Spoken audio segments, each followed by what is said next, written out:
नमस्कार प्यारे बच्चों, आपका स्वागत है फिजिकल एडुपीडिया चैनल पर। 5 चैप्टर हम पहले ही अपलोड कर चुके हैं। आज हम बात करेंगे खेलों में परीक्षण एवं मापन के संदर्भ में। तो सबसे पहले बेटा, परीक्षण होता क्या है, परीक्षण की आवश्यकता क्या है और खेलों में परीक्षण और मापन, मूल्यांकन, इन तीनों चीज़ों का क्या महत्व है। परीक्षण को एक टूल कह सकते हैं हम। जैसे आप कि टीचर आपको या हम क्लास में पढ़ाते हैं, तो पढ़ाने के पश्चात हम आपका टेस्ट लेते हैं, वो परीक्षण है। टेस्ट यानी परीक्षण, वो एक टूल है, वो एक तरीका है आपके साथ बातचीत करने का। वो एक प्रश्नों का समूह है। उस प्रश्नों के समूह से हम यह जानते हैं कि जो भी हमने आपके साथ कक्षा ली है, जो भी आपको पढ़ाया है, वो आप तक डिलीवर हो पाया है या नहीं हो पाया है। और उन बच्चों के बारे में पता चल सकता है कि जो बच्चे ध्यान से चीज़ों को कर रहे हैं या नहीं। तो यह परीक्षण एक प्रश्नों का सेट है जिसके द्वारा हम व्यक्तियों के समूहों की विशेषताओं को मापा जा सकता है कि बच्चा में क्या क्या विशेषताएं हैं। तो मापन क्या है? मापन है वो टेस्ट पेपर, परीक्षण है जो हम टेस्ट ले रहे हैं। मापन क्या है कि कितने मार्क्स आपके आए, कितने आपने, अगर लॉन्ग जंप किया, अब हम खेल की तरफ आते हैं, तो लॉन्ग जंप में कितनी दूरी तक आप कूदे, हाई जंप में कितनी ऊंचाई तक आपने जंप किया, या आपने 50 मीटर डैश या 100 मीटर डैश लगाया, स्प्रिंट लगाया, तो कितनी गति के साथ आपने उसे पूरा किया। तो वह कार्य प्रदर्शन, ज्ञान, योग्यता, व्यक्तित्व, कौशल के स्तर को मापना, ये विभिन्न परीक्षणों की सहायता से किया जाता है, उसे हम मापन कहते हैं। तो बच्चों, परीक्षण और मापन के विषय में हमने जान लिया। तो इस चैप्टर में बेटा जो मुख्य बात है कि परीक्षण किस चीज़ का, खेलों में परीक्षण क्या, कि आप अगर फुटबॉल के खिलाड़ी हैं, अगर आप स्प्रिंटर हैं, एथलेटिक्स करते हैं, तो आपको हम पहले किसी भी बच्चे को किसी खेल में डालने से पहले हम उसका परीक्षण लेते हैं कि उसकी स्पीड कितनी है। आपने फिजिकल फिटनेस के कंपोनेंट पढ़े हैं, हमने एंडोरेंस कितना है, लंबी दूर तक बिना थके वो कितना काम कर सकता है, उसके अंदर शक्ति कितनी है, उसके अंदर कोऑर्डिनेटिव तालमेल संबंधी योग्यताएं कितनी हैं, ठीक है, तो लचक कितनी है, फ्लेक्सिबिलिटी कितनी है। तो किसी भी खेल में खेलने से पहले हम उसका परीक्षण करते हैं, फिर हम उसको ट्रेनिंग देते हैं या उसको प्रशिक्षण देते हैं, ट्रेनिंग देते हैं, और 6 महीने के बाद हम देखते हैं कि हमारे प्रशिक्षण में जो हमने उसको ट्रेनिंग दिया है उस कितना लाभ आया है। तो ये है परीक्षण। मतलब पहले हम उसको जांच लेते हैं कि इसने अभी लॉन्ग जंप जो है 5 फुट किया, और 1 महीने तक उसको स्टाइल बताते हैं, तरीका बताते हैं भागने का, टेक ऑफ का, लैंडिंग का, अलग अलग स्टाइल का। 2 महीने, 3 महीने, 4 महीने, उसके बाद हम देखते हैं कि उसके अंदर इम्प्रूवमेंट कितना हुआ है। तो हमें पता चलता है कि हमारी जो टीचिंग मेथडोलॉजी है वो किस प्रकार से चल रही है। तो किसी भी बच्चे की गामक पुष्टि, गामक आपको पता है कि बड़ी मांसपेशियां जो हमारी काम करती हैं, चलना, फिरना, दौड़ना, ये हमारा बच्चे का किस प्रकार से गामक क्रियाएं वो कर पाता है, वो देखने के लिए हम एक टेस्ट बनाया गया है गामक पुष्टि का। इसके अंदर 7 आइटम हैं। आज हम इसके संदर्भ में ही आपसे बात करेंगे। तो गामक पुष्टि क्या है? यह एक व्यक्ति की खेल अथवा अन्य शारीरिक गतिविधियों को कुशलता से करने की योग्यता है। ठीक प्रकार से अगर हम कर पाते हैं तो वह गामक पुष्टि कहलाती है। सबसे पहला है 50 मीटर खड़े होकर दौड़ना, उसके बारे में हम बात करेंगे। दूसरा है 600 मीटर दौड़, यानी एंडोरेंस के लिए। पहला है स्पीड को जांचने के लिए, आपकी गति को जांचने के लिए। 600 मीटर ज़्यादा होता है तो आपकी सहन क्षमता को जांचने के लिए।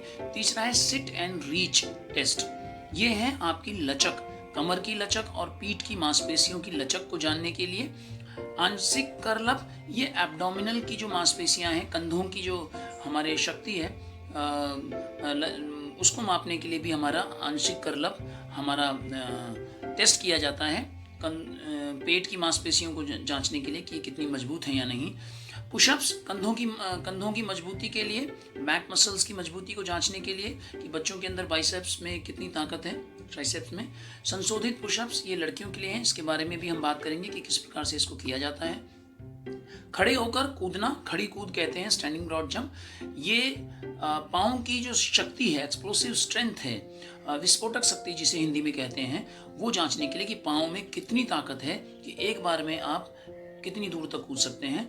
और सबसे आखिरी है 4x10 शटल दौड़। ये एजिलिटी नापने के लिए, चपलता नापने के लिए, स्फूर्ति नापने के लिए, डायरेक्शन को चेंज आप कितनी जल्दी से कर पाते हैं और आपके अंदर कितनी स्पीड है, इसको जांचने के लिए टेस्ट है। तो प्यारे बच्चों, ये जो टेस्ट हैं, ध्यान से देखिएगा, इन टेस्टों के माध्यम से हम ये जान पाते हैं कि बच्चे के अंदर गति, सहन क्षमता, उसकी लचक, उसकी मांसपेशियों की शक्ति, चाहे वो पाँव की हो, हाथ की हो, पेट की हो, और उसके अंदर कोऑर्डिनेटिव एबिलिटी या एजिलिटी हम कह सकते हैं, उसको जांचने के लिए ये टेस्ट है। तो सबसे पहले हम इन बातों का ध्यान रखेंगे कि एक टेस्ट को कंडक्ट करने से पहले प्यारे बच्चों बहुत आवश्यक है कि हमें किन किन बातों का ध्यान रखना चाहिए। तो सबसे पहले कि हमें ठीक प्रकार से कपड़ों को पहनना चाहिए। खेल में हमें खेल के जूतों को पहनना चाहिए, जो इम्पॉर्टेंट है। हम ध्यान रखें कि जूते उपलब्ध नहीं है तो हम नंगे पाँव भी दौड़ सकते हैं, परंतु हमें ध्यान ये रखना है प्यारे बच्चों कि हम जिस भी सरफेस पे काम कर रहे हैं वो साफ हो, स्वच्छ हो, उसमें कंकड़ पत्थर ना हो जिससे कि चोट ना लगे। चमड़े के जूते का प्रयोग हम कम से कम करें। यदि हमें कपड़े पहने हैं हमने, तो वो कपड़े इतने लूज़ होने चाहिए, इतने अच्छे होने चाहिए, आरामदायक होने चाहिए कि हम उनमें किसी भी टेस्ट में हम भाग ले सकें। जैसे टी शर्ट, आरामदायक फिटिंग, हाफ पैंट वगैरह।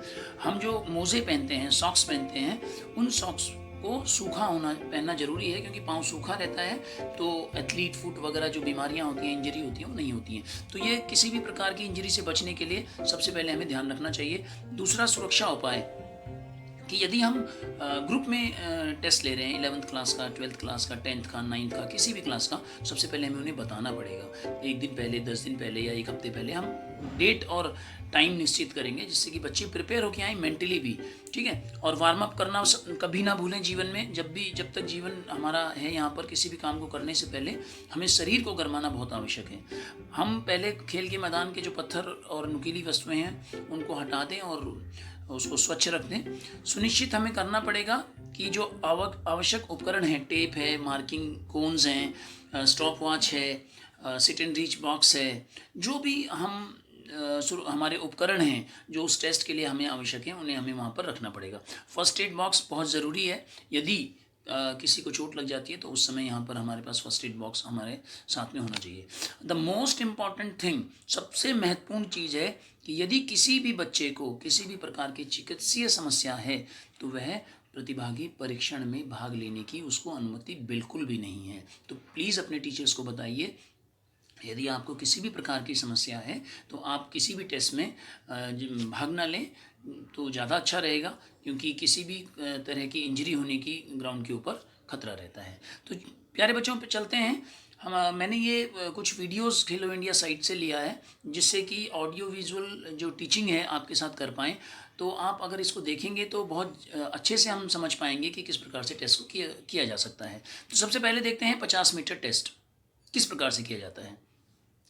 देखिए यहाँ पर जो ये इनके टीचर हैं, ये यहाँ पर समझा रहे हैं कि किस प्रकार से खड़ा होना है, और खड़े होने के बाद स्टैंडिंग स्टार्ट है, विसिल बजेगी तो आपको तेज़ी से भागना है। ध्यान रहे कि जो भागने की स्थिति है वो बिल्कुल सीधी हो और एक ही स्पीड से बने, और अंत तक, लाइन तक जाने तक हम तेज़ी से भाग सकें। तो हमें हमेशा स्टैंडिंग स्टार्ट लेना है। हमें ये देखना है कि किस प्रकार से हम खड़े हो सकते हैं, किस प्रकार से हमारी स्थिति ठीक रहती है स्टैंडिंग स्टार्ट की, और विसिल के साथ हमें एक साथ भागना है और अपनी जो गति है उसको हमें बनाए रखना है। ये सबसे ज़्यादा ज़रूरी है। तो 50 मीटर स्टार्ट में आपका जो टाइम है वो देखा जाता है सभी प्रतिभागियों का, और ये ध्यान रखा जाता है कि हमें भागने से पहले गरमाना बहुत ज़रूरी है। एक दो ट्रायल हम ले सकते हैं किसी भी टेस्ट में भाग लेने से पहले। तो ये है 50 मीटर स्टैंडिंग स्टार्ट। इसके अंदर खड़े होकर दौड़ना है।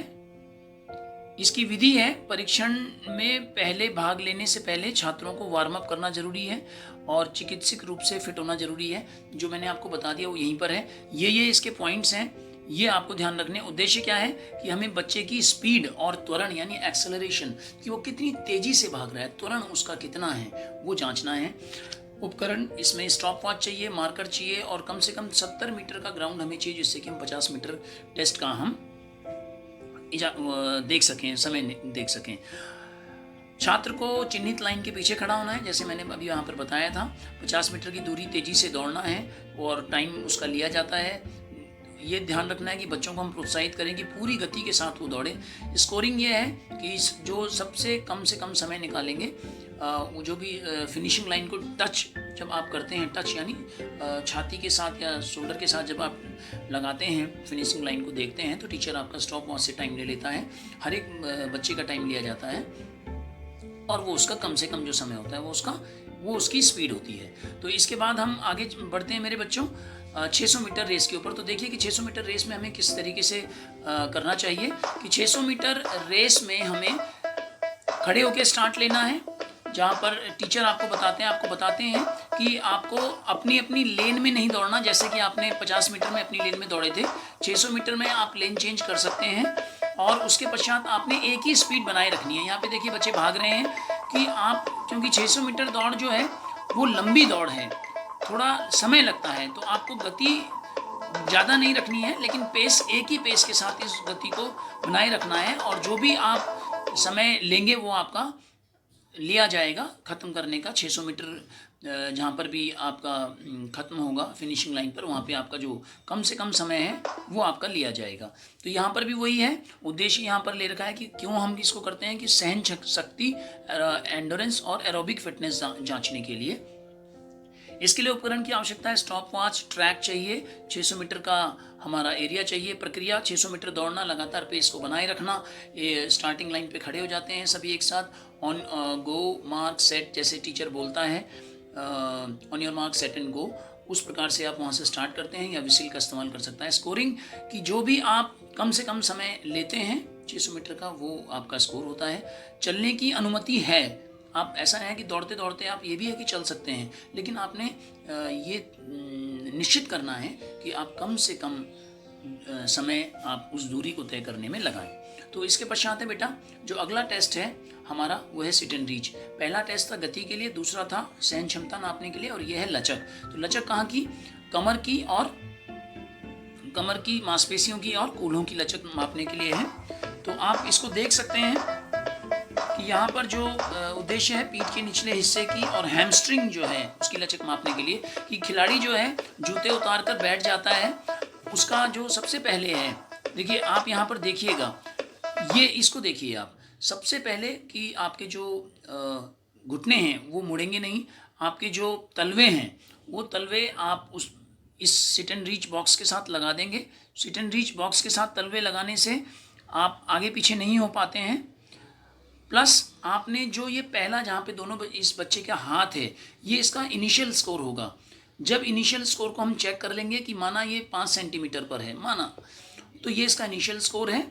इसके बाद हम इसे कहेंगे कि ये ज़्यादा से ज़्यादा आगे की तरफ इन दोनों हाथों को आगे की तरफ बढ़ाना प्रारंभ करें। घुटने नहीं मुड़ेंगे, ये देखिए ये आगे बढ़ना शुरू हो गया। तो जो भी इसका इनिशियल स्कोर था और जहाँ तक ये आगे जाता है, झुकता है, वो है इसकी लचक होगी। इसको भी हम नाप लेंगे जहाँ तक ये गया, ये इसका इनिशियल स्कोर है। एक हाथ के ऊपर दूसरे हाथ रखे गए हैं और इनिशियल स्कोर और जितना स्कोर उसने किया है उसको वहाँ से माइनस कर दिया जाएगा, वह उसका स्कोर होगा, वह उसकी फ्लेक्सिबिलिटी होगी।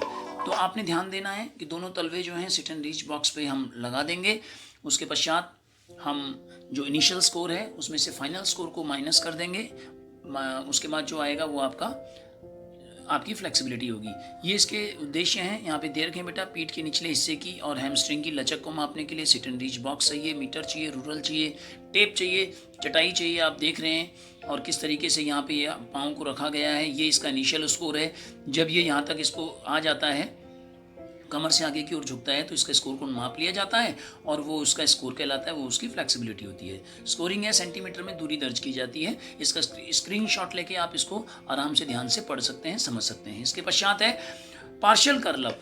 पार्शियल कर्लअप में मेरे बच्चों यहाँ पर जो ये बच्चा है, ये इसके जो कूल्हे, इसके जो हिप्स हैं, इसके और इसके जो पाँव हैं, इनके बीच की दूरी 12 इंच है, ये ध्यान रखेंगे। ये दो पट्टियाँ जो हैं, इन दो पट्टियों की दूरी 6 इंच है बेटा। तो आप ध्यान रखेंगे कि इसने क्या किया है, अब इसको देखते रहेंगे। ये नीचे जाएगा तो इसके कंधे नीचे लगेंगे, ये ऊपर आएगा तो इन दोनों हाथों को ये ज़मीन पर रखता है और आगे वाली स्ट्रिप जो है वहाँ तक लाने का ये प्रयास करता है। तो आप देखेंगे इसको। देखिए आगे वाली स्ट्रिप पे ये रखता है, इससे हम हमारी जो पेट की मांसपेशियां हैं उनकी शक्ति को हम मापते हैं। पेट की ताकत और सहन शक्ति मापने का ये टेस्ट है। आप देखेंगे ये 2 इंच ऊपर उठाता है कम से कम कंधे को, तभी माना जाएगा। और 3 सेकंड के अंदर एक करलब किया जाएगा। उस एक करलब किया जाएगा, जितने करलब वह कर पाता है वह उसका स्कोर होगा। तो यहाँ पर ये उद्देश्य, उपकरण, प्रक्रिया और स्कोरिंग लिखी हुई है, बिल्कुल वैसे ही है जैसे मैंने आपके साथ बात की है।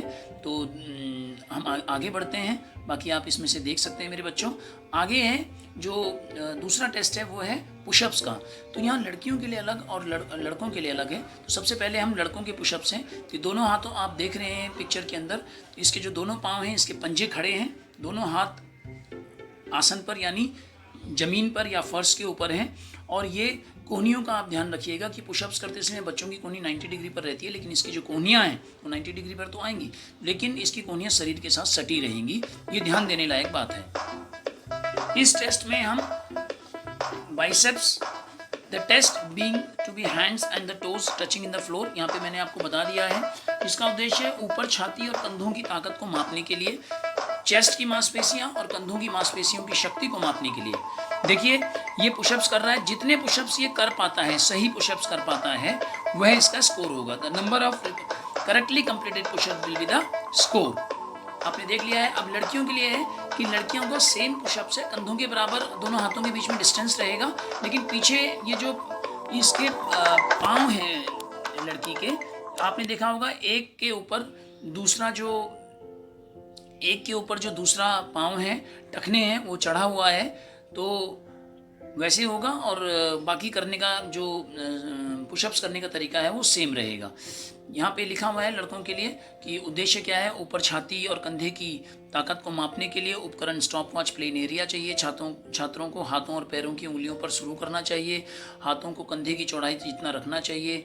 90 डिग्री तक आपका जो कोहनी है वो आ जानी चाहिए। प्रारंभिक स्थिति तक आप वापस आए। कंधे, कूल्हे और पाँव एक ही स्थिति में आपके ऊपर नीचे जाने चाहिए, ऊपर नीचे नहीं होना चाहिए। स्कोरिंग, एक पुशअप्स को 1 अंक दिया जाता है। जितने पुशअप्स किए जाएंगे उतने ही अंक होंगे, लेकिन बशर्ते कि पुशअप्स करने का जो तरीका है वो आपका ठीक होना चाहिए। ये है लड़कियों के लिए बेटा। आपने स्थिति देख ली है।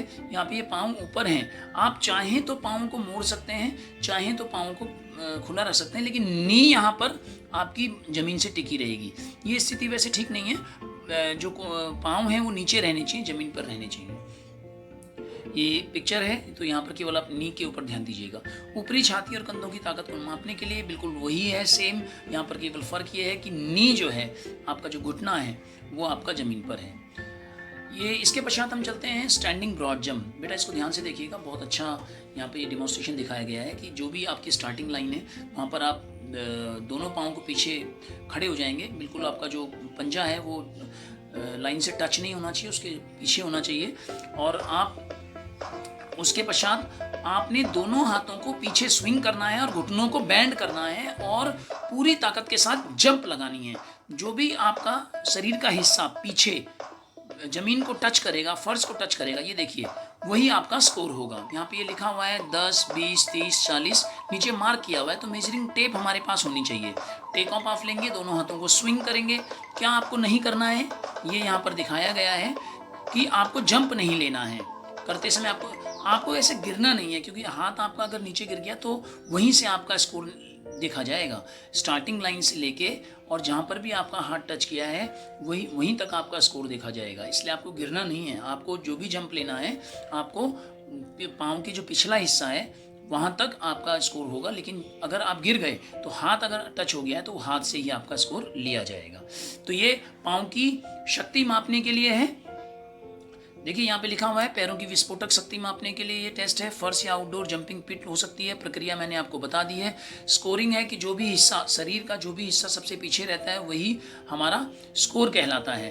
तो आपको बड़े ध्यान से इसको करना है। और यहाँ पे भी स्थिति आपको दिखाई दी है, वीडियो के द्वारा भी आपने देखी है। इसके पश्चात जो आखिरी टेस्ट है बेटा वो है एजिलिटी का, चपलता का, स्फूर्ति का, कि आप किस तरह से करते हैं। देखिए ये 2 लाइनें हैं, 10 मीटर की दूरी पे 2 लाइनों को मार्क किया गया है। 3 मीटर एक लाइन की लंबाई होनी चाहिए। 2 बॉक्स हैं 10 गुना 5 गुना 5 सेंटीमीटर के, वो सामने वाली लाइन की ओर रखा होना चाहिए। जहाँ से आप स्टार्ट ले रहे हैं आप तेज़ी से भागेंगे। लकड़ी के गुटके हैं, एक गुटके को उठाएंगे आप अगली वाली लाइन से, और आप जिस लाइन से आपने दौड़ना शुरू किया है उस लाइन पर आप उसको रख देंगे।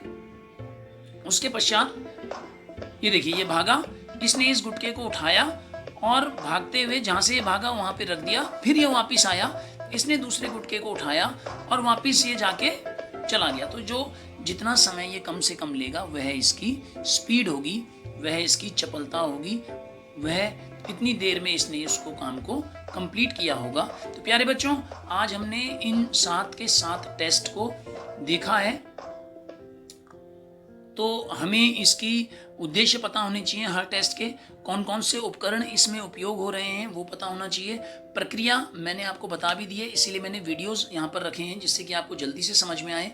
स्कोरिंग 2 या अधिक टेस्ट किए जा सकते हैं। सबसे तेज समय जिसमें कम से कम समय लेगा, मतलब तेज का मतलब जिसमें टाइम कम लेगा गुटकों को उठाने में, वही परिणाम सेकंड के निकटतम 10वें हिस्से में दर्ज होगा। प्यारे बच्चों, 2-4 चीज़ें हैं जो मैंने आपको शुरुआत में बताई थी, आपने उनका ध्यान रखना है कि वार्म अप बहुत ज़रूरी है करना किसी भी टेस्ट को करने से पहले। कपड़े आपको लूज पहनने चाहिए, इंजरी आपको ना हो इसका ध्यान रखना है, प्लेन सरफेस हो। प्लस आप 2 या 3 आप टेस्ट ट्रायल ले सकते हैं और उन ट्रायल के बाद आपने इन टेस्टों को लेना है। ये 7 टेस्ट हैं, ये बहुत ज़रूरी हैं। अभी तो विद्यालय बंद हैं, जैसे भी विद्यालय खुलेंगे आप इन टेस्टों को अपने शिक्षकों के साथ कीजिए। किसी भी इस प्रकार की समस्या हो तो नीचे कमेंट बॉक्स में लिख सकते हैं, आप पूछ सकते हैं कि किसी भी क्वेरीज़ का हम समाधान करेंगे, ये मेरा वादा है। आप कमेंट बॉक्स में लिखिए। आपको किसी भी और भी वीडियोस को देखना है तो डिस्क्रिप्शन बॉक्स में आप जा सकते हैं, वहाँ पर हमने और वीडियोस के लिंक दिए हुए हैं। आप उन लिंकों को क्लिक करके जो भी वीडियो आप देखना चाहते हैं आप देख सकते हैं। नमस्कार, तब तक के लिए आगे अगली वीडियो को लेके फिर आपके साथ हाजिर होंगे। धन्यवाद। प्यारे बच्चों, यहाँ पर मैं आगे एक माइंड मैपिंग दे रहा हूँ जिसको आप देखेंगे, इसका स्क्रीनशॉट ले लेंगे। इसके अंदर पूरे चैप्टर की डिटेल आपको मिलती है कि कौन कौन से टॉपिक और किस तरह से करने हैं।